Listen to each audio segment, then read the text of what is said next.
আসসালামু আলাইকুম রহমতুল্লাহ। এটা হচ্ছে আমাদের ফেনী মৌরি নদী। এই মৌরি নদীটা ত্রিপুরা মিজোরাম হয়ে ভারতে প্রবেশ করছে।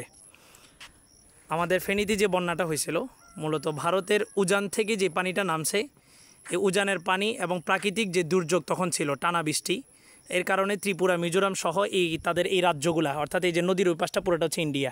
আমি এখন বাংলাদেশের, আমাদের এই যে পিলারের এই পাশটা হচ্ছে বাংলাদেশ, অর্থাৎ সাদা মাটি যেটা এটা বাংলাদেশ, আর লাল মাটি যেটা ওটা হচ্ছে ইন্ডিয়া।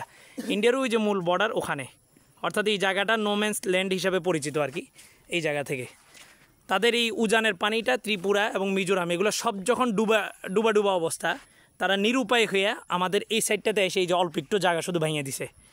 এই জায়গাটা ভাঙার পরেই এই কয়েকটা অঞ্চলের পানি স্রোত সব কিছু মিলা আমাদের ফেনীতে সর্বপ্রথম পানি প্রবেশ করছে এই দিক দিয়া।